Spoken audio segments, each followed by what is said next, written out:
of the Holy Spirit. Amen. Our precious and loving God, thank you for gathering us this afternoon for a very special occasion. Thank you for binding this newlywed couple with your precious love and guidance. Continue to be with them as they journey their new path of life together. And as of now, Father, as we're going to partake this grace, may it give us enough strength to continue the things you want us to do for the glory of your name. This we pray in the matchless name of Jesus Christ, our Lord. Amen. In the name of the Father, and the Son, and the Holy Spirit. Good evening, everybody. Napilagay sa akong mga kauban na kaning kumari o kumpare, mga mahanyag o mga guwapo. Nato sa atong mga bisita karon gabi una nga karon dire. Ay gabi sa inyo, hapon pa din karon, alas 6. Ang akong message karon sa akong inanak, isip na ikaduhang ginikanan na akong isulti kanila nga kung makuban mo sa kalusot o sa ayahay, kanunay mo makubad.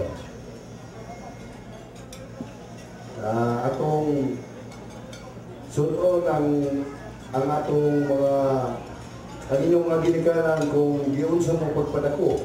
Sumausap ka na inyong buhatod nga sa inyong anak na umabot na mapalihapot sila kanina. Akong iampo sa Ginoo na tagaan ka mo o mayong paglawas uban niya sa inyong mga anak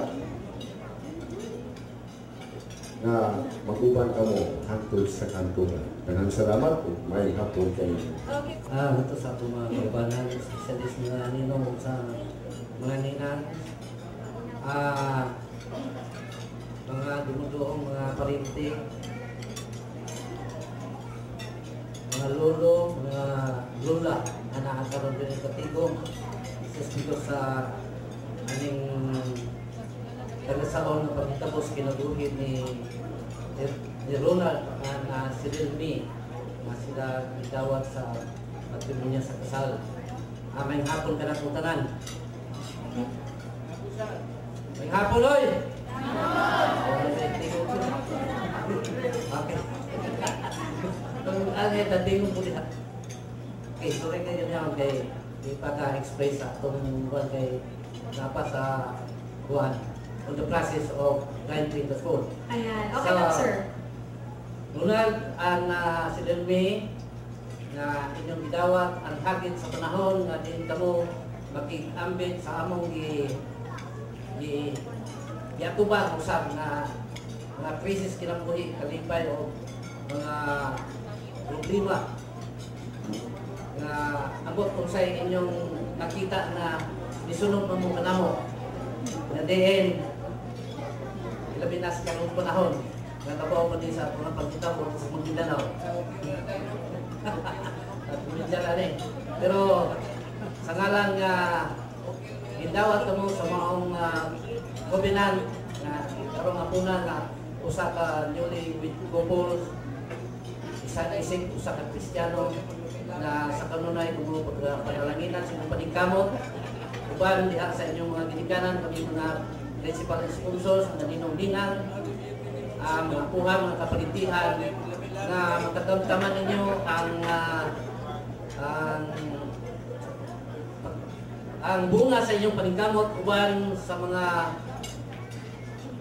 pangaliya uban sa pagbukbo, mga grasya, panalangin sa labang makagagahom na inyong makatamtaman in return inyong usap ka na ikashare na sa uban na makatag usap ka mo o kaayuhan sa uban na mamahimo ka mo sumbanan sumala sa inyong nakatunan sumala sa inyong na ambit gikan sa mga inyong mga ginikanan nga makaayuhan na ilang kita isip mga modelo ng ginikanan diya sa usa ka komunidad. Na din ang gugbal kalinaw o ang labang makagahong na naa sa kaninyo kanunay diya taliwala sa inyong panimalay.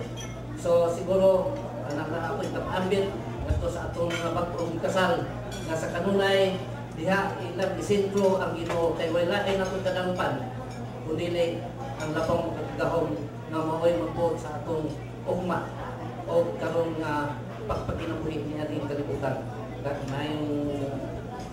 Good afternoon to each and everyone.